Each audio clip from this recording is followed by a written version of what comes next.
Continuing off the last video where we found the intro to seek a shaded path through the A in a new clue, I want to continue on this and show you how there is an actual path through the Atelier that we'll need to take. So in the new clue, we also have this page with the entrance hall.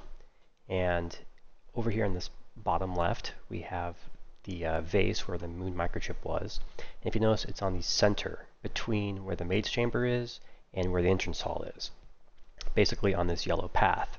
In the back here, we have a moon over a shadow that looks suspiciously like the foundation. On this page of a new clue, we have show the entire route written in blue. Now this is a clue that we need to be looking at the metro map again, and this is going to pair with our Atelier path. The detective was standing by the entrance hall on the yellow lantern. The entrance hall is room number 2 in the estate. On the metro map, we have a yellow number 2 with 2 lines on the way up to the what I would call a purple route. So if we start here and we go up 2 lanterns, we can also start here at number 2 and go down 2 lines or 2 lanterns. And then up here it will start to curve. And what we want to do in this case is continue to the purple lanterns, in which case we will hit 3 of them.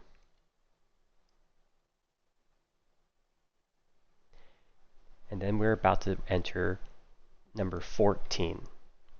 And this is where the previous video comes in, where we discovered a shade of blue is this little signature, and it's really on the nooks, and the shade of blue can apply to the X, and this is where we get passed through rain. But the T doesn't really make sense here, so that's where we look at the solarium and we realize that we are passing through it and leaving that T behind, so we have pass through rain. But remember that entrance hall page that we had? Well, entrance hall was also written in blue, so that's pointing to the Atelier entrance hall, which gives us the word lies. So what we really have is lies pass through rain, and this will become relevant a little bit later. So how does 14 play into this? Well, we need to look at who's taking this path and what the solarium really is. So here we have 14, which points to Trinsdale. Now Trinsdale is used quite a bit in the story. If we pull up the archive newspaper article, we learn that Mary disappeared at the 100 Bells Tea Room in Trinsdale after a luncheon date. And this is a tea room. Now, the solarium itself is ideal for tea in the afternoons. So now the T in the solarium could also stand for either tea or Trinsdale, or the T from past when we pass through it. This article is also telling us where Mary is heading after she leaves the tea room. We have the carriage driver cannot be located. We have incident at this point, and we are seeking information.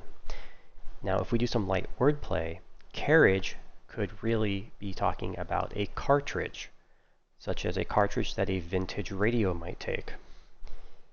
The point could be like a dial pointer, and seeking could be like you're seeking or tuning to a station on the radio.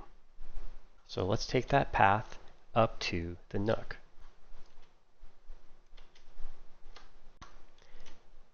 Now here it gets a little bit interesting because we can't just go like this. We're basically going under this path or passing through until we get to this 8, which this is pretty much the green section.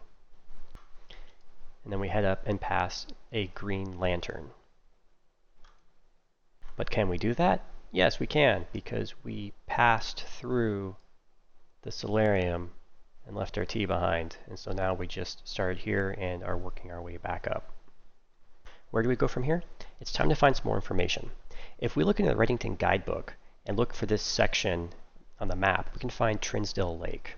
And Trinsdale Lake is interesting because it's actually describing 2 different rooms. The top part of this paragraph is actually describing the Nook. And the Nook is a quiet place where guests can spend a few hours of their afternoon away from the hustle and bustle. And here we can close your eyes, imagine tranquil, serene stillness. And very importantly, this is where gliding swans are. And if you saw the major key video, the swan represents Mary. And then, of course, on the southern shore of the lake, this is where they rub elbows with the rich and famous in the 100 Bells tea room. So this would be the north part of the lake, and the south part is the tea room. But there's more. Trinsdale Lake anagrams into Atelier Sand KL. This now gives us more information. We have the Sandy Heights business card for the 100 Bells tea room. We have the letter that KL wrote to us with the shade of blue signature, and we've already paired this same signature with the Nook shade of blue. So let's read his letter and see what it gets us. Right away, it tells us it takes place after the weekend, and the previous time we had was Friday night. So this puts us on the same timetable, or linearly after Mary disappeared. Now, KL is talking about a thrilling time on the hunt with Lord Evanson. He's also talking about the billiard room, or rather how he hasn't been seeing the billiard room, and he ends with saying it's well worth the wait. This tells us exactly where we need to go. We need to exit the Nook. However, we want to avoid the billiard room because he didn't go into it either. So then we head to the right. We go to the right because we are now heading to the trophy room. On the hunt with Lord Evanson is implying that the trophy room has animals and rifles. Like, clearly this relates to the word hunt. And now we are on the orange path. So we will just take this all the way around until we hit our first lantern. But you'll notice we hit our orange lantern, but now we have to do purple again, and conveniently on the Metro map, we are doing exactly that and crossing purple. Now there's only one way out of the trophy room, so we can just head down, and we can do the same thing here and cross this last lantern. And now we can pretty much see where we're heading from this point, but we can actually do a little bit of verification. We have worth the wait. And if we look here in the corridor, it has the word pass. And now pass is one of our major keys, which is a no-op. We're not doing anything, we're waiting. So this is a way of telling us, okay, now we go wait in the corridor.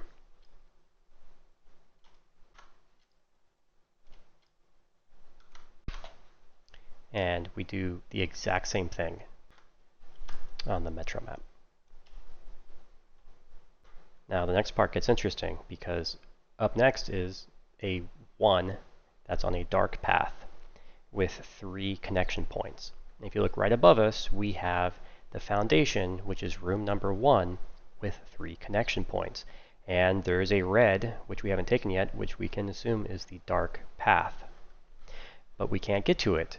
And this is where Rosewater comes in again, because we need to seek a shade to pass through the A. The A in this case is the foundation, and our shade is lies, and they pass through rain.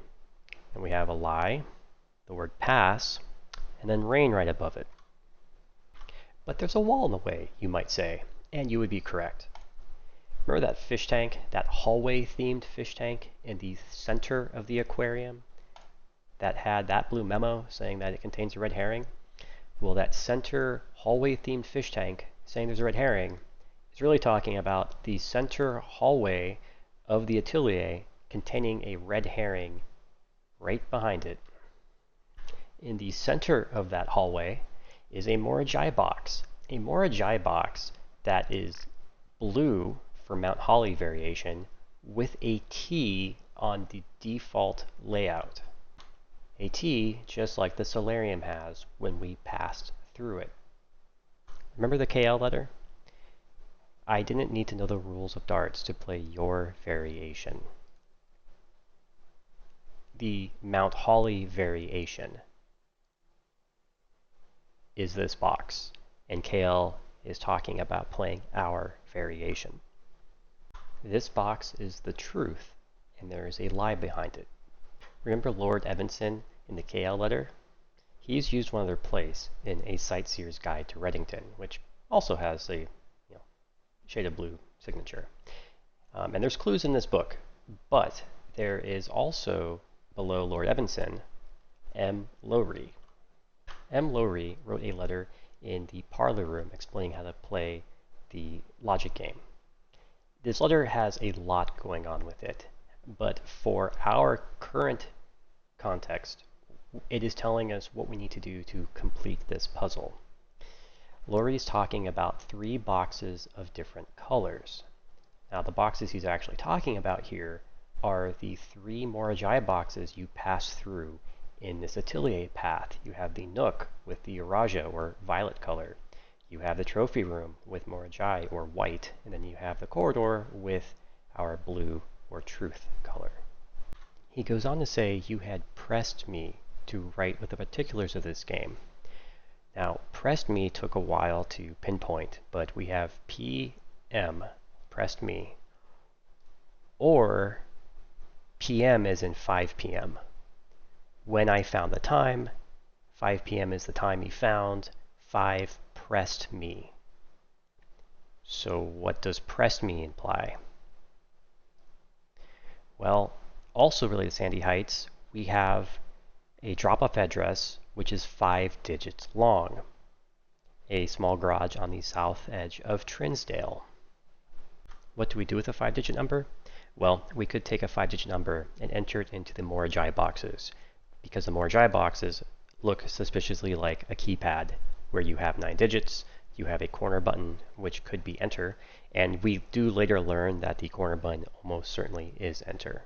Now, I'm skipping ahead a bit because this is a lot to go through, and there's a document that explains a lot of this too. But eventually, we end up finding clues that point us to the root cellar. And the root cellar contains this piece here, which links back to the day Mary went missing at the tea room. And we have no sign has been found yet with XYZ ABC. And of course, this brings to attention that we now have a new path, which means there's a new XYZ ABC. And we can in fact get one because we have exactly 6 stops on this path. We also have another clue in the bookshop, where on the table we have books laid out which resemble the exact design that is on the Nook Mora box. Now the colors aren't exact, but the design is. And this is cluing us in that we are going to have to look in books for our answers. Because while we have a new XYZ ABC, we don't know what page or word or even what books to use. All of those were provided to us on the initial puzzle, but on this one, we don't have that information yet. So in order to find it, we can look back through a new clue. And they have certain items circled or with parentheses which relate to us. And like in this case, we have a new clue is circled with every space circled. And this points us down to look at this new clue, which becomes Uncle Ah. And you can see there's spaces here which are missing. And if we solve it, and I haven't actually solved this yet completely myself, but in this image here, there are letters and even numbers that are embedded in it. Like his tie has numbers, these core to a letter, and there's a bunch of other letters hidden throughout this. And you can get enough to spell the word allowance. And I believe allowance is what ah represents. Allowance is perfectly spaced around ah. And that points us to the allowance token. Now, we're speedrunning this a little bit, but the allowance token is effectively our new XYZ ABC, or at least the entry point to it. It is going to link us to both the drafting compass as well as a chronograph. And when you do this the first time, it makes you think that the chronograph is really C, that the compass is really A, and that the token is really B. That's not correct. After a few tries through it, you realize, oh wait, no, the compass is really Y. And then we have 3 with a gold pointing to the token, which would be our Z. And then a 1 with this little sharp point pointing to the chronograph.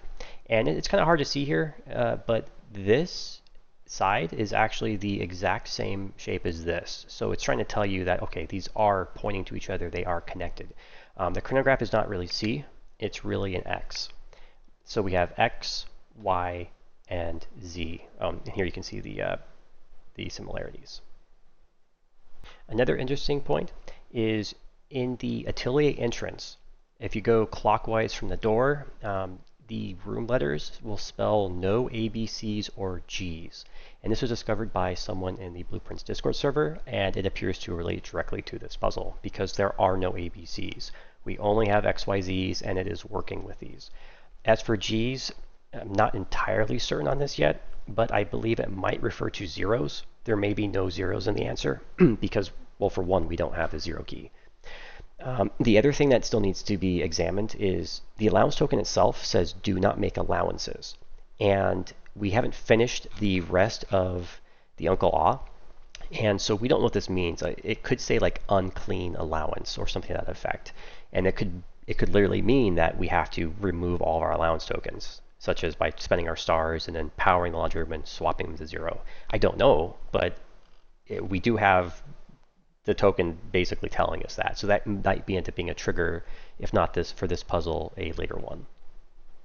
And what's the goal of this puzzle? We are going to be doing a mathematical puzzle. So we are going to be finding words in text that are numbers, and these numbers we are going to either add, subtract, multiply, or divide them, depending on what sign we get.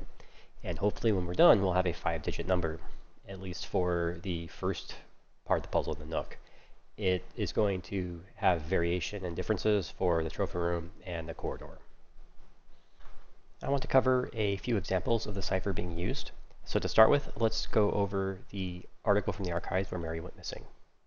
So if we were to look for an XYZ, then we could start with the date. And a date is a time, so that could be a chronograph.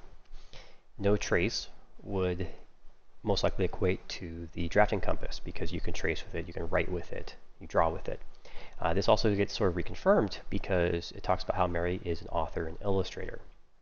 And that would again relate to writing or the drafting compass or even the pen name. And this would strongly relate to the drafting compass.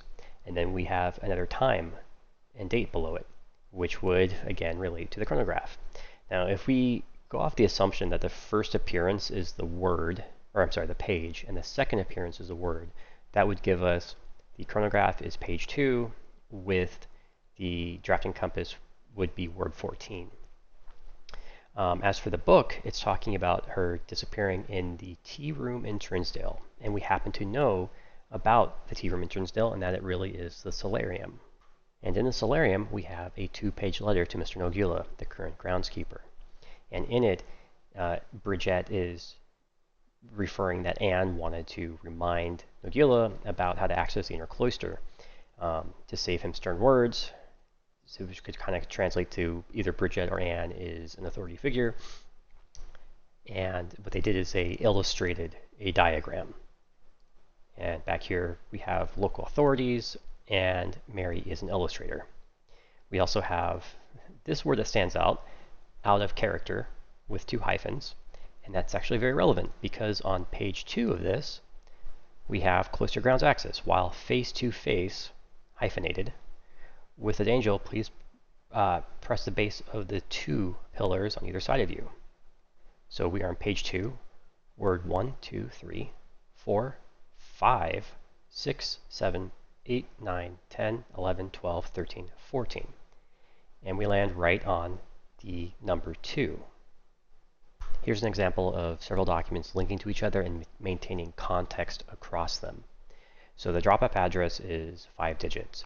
And while this is a cipher on its own, I want to show you the linkage that's a little bit easier to explain. This ends with Denny, them saying how Denny has payment ready for this. And the trading post then continues this where the payment is ready from Denny. And the payment is to Christoph, and the payment is 40 gold in parentheses. And we're going to learn that parentheses are very important in this puzzle.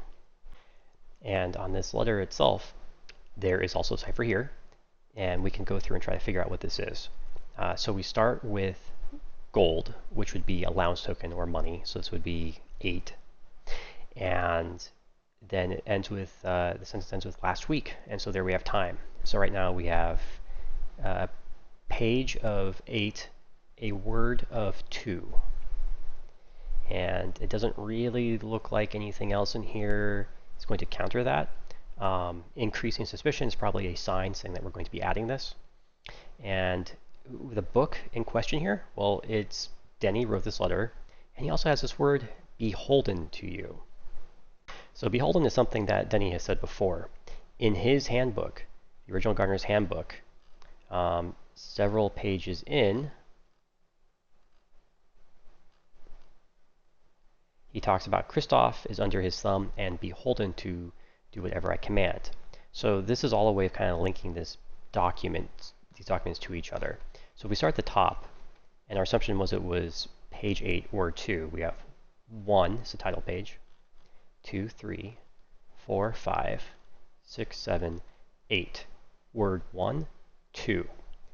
And so I would take it to mean that 11 is our next number. Back to the note to Christoph from Denny, this also links to another document. Next week when you take the Baron to town, you can fabricate some excuse to delay your return by an hour or two, it'll be beholden to you. So he's going to do that, and then he's going to get an angry note from Anne. Christoph, this is the third time, and this is the third document in this chain, this month that you have been gone when your services were required. Now, figuring out the book and cipher on this one takes a little bit more work. We start with time, and I think it's pretty safe to say that this is going to be chronograph, right? Because time's underlined. When you rewind, you get 3 draws, so it kind of relates to that. However, toward the end, we have your absences must be accounted for. And this really says to me that we do some wordplay on this, and it should be allowances must be counted. And so that would give us a word of 8. Now, as for a book, this is interesting, right? It's red. And so I think we could say that probably means it's pointing to a red book. A red book, such as The Curse of Blackbridge, that is 40 gold. And in the previous letter from Denny to Christoph, his share was exactly 40 gold, in parentheses, I might add, because this is very important to this puzzle. And we also have another way of verifying this. In The Curse of Blackbridge, there is a driver of a royal carriage.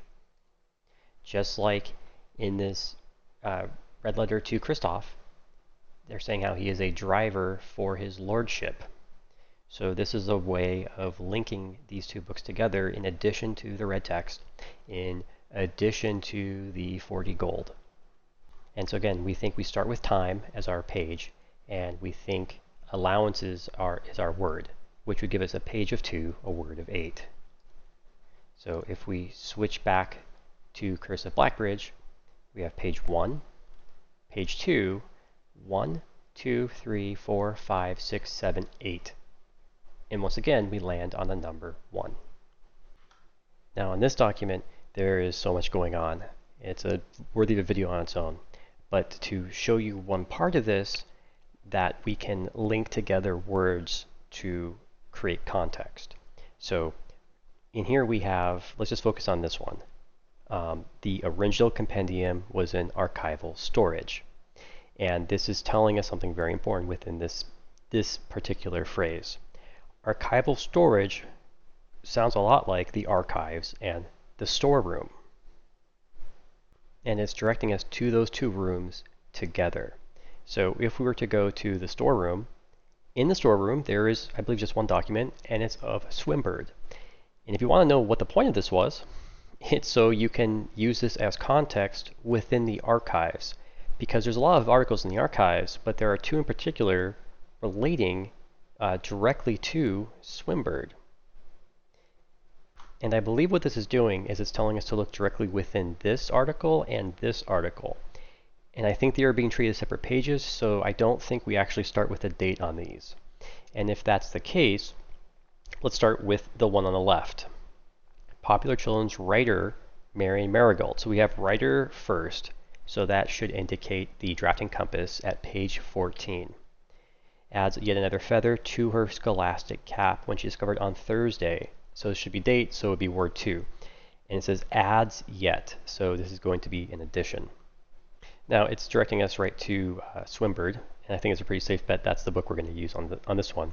And so if we switch over to Swinburne, we have page 1, 2, 3, 4, 5, 6, 7, 8, 9, 10, 11, 12, 13, 14. Word 1, 2, I. Roman numeral I equals 1. The number here is 1. Now, back on this page, let's do this second article. Author never considered herself success. See, she confided my son was the one that actually got me to start writing. Okay, so it sounds like writing is going to be first again, which would be page 14. I'd always challenge myself to never tell him the same story twice at bedtime. So it's probably time. So it's probably word 2. As for a sign, I think this one actually might be subtract because they're running out of books. As for a book, though, I don't think it's Swinburne this time. I think it's actually going to be talking about the Red Prince. And so if we switch to the Red Prince, and if we look at page, let's see, 1, 2, 3, 4, 5, 6, 7, 8, 9, 10, 11, 12, 13, 14, 1, 2. Oh no, that doesn't work. Story isn't a number. But wait, it had said the original compendium. So if we go to the original draft, 1, 2, 3, 4, 5, 6, 7, 8, 9, 10, 11, 12, 13, 14, 1, 2. And now we have our number. The number 1 on page 14, word 2 of the original compendium of the Red Prince. So in a new clue manuscript version, there's a ton of clues in here for all these endgame puzzles. But for the Mora one specifically, if you see parentheses, that is relating directly to Mora. Circles pretty much relate to the cipher, from what I understand. And this page in particular, the page 6, and we previously used this to verify our major keys because each of these are room numbers that point to clues toward the major keys. However, these also serve, I believe, as the numbers that we can actually find for this mathematical puzzle. Because down here it says insert small case numbers barely visible. And this is related to our Mora puzzle. And here the small case they're referring to most likely is the actual small case of the Mora box itself. So any numbers we find, I believe, should be one of these numbers. And I think in this case 5 is still its own number and 14 is its own number. For the major keys they were added, but for this one I think they are correct being separate. Anyway, I think what we end up doing is traversing through many documents to build out a mathematical chain of numbers which will hopefully at one point result in a 5-digit number we can enter. It might also somehow represent a word of some sort. I would, if you want to solve this or try to, there is a document I'll have in the description that is basically this whole puzzle being solved, and it's everything from the major keys to Roseberry to even required layout was discovered. And currently the passcodes was being worked on. And I think, but I am not certain, that the actual entry point to this puzzle is the schoolhouse letter, I think. Again, I don't know. This is something that's still being worked on, but at this point we have a cipher that's pointing to words. The cipher is built off of a path, and that path has been built off of a lot of information. So the probability of this being a coincidence is pretty low. And I think this is the actual endgame puzzle, or at least the start of it. Once we solve this, there's a lot more to do. This is just one part of it. This is only half the path. There's more to the path, and then there is a whole second trip to the Atelier we need to do at another point in time. One last thing I want to leave with is the Sightseer's Guide has a lot of clues related to endgame content. One of them is in the very introduction. It says most tourists head straight for the boardwalk and don't get much further than the botanical gardens. And in our path, and I've kind of overlaid the actual map over it, the botanical gardens is pretty much right by where we enter the hallway, and we don't get much farther. And that's because there's a wall we can't pass through, right? If we do, we unlock a lot of stuff. Specifically, spectacular scenery, a historic castle, and a charming underground bazaar. One other part that's kind of neat is the Mount Holly section is talking about our path specifically. It's actually talking about a few things, including, let's see, range and highest peak. This is some hints to radiation and experiments. This is more related to the second part of this puzzle, not the current path, and even says that here. If it's only a few hours from Bennington to get to the trailhead and you won't find any local guide, you won't need any local guides or special gear if you tackle the trail during the summer season. The summer season in this case is relating to our yellow Marigold path. And then goes on to say those willing to give this balancing of planning and research will be greatly rewarded whether or not they actually submit. And I believe this is more so talking about the second part of the puzzle, which is somewhat detailed throughout this document. But hopefully this means that we don't really need many items for the Atelier Path, the summer path.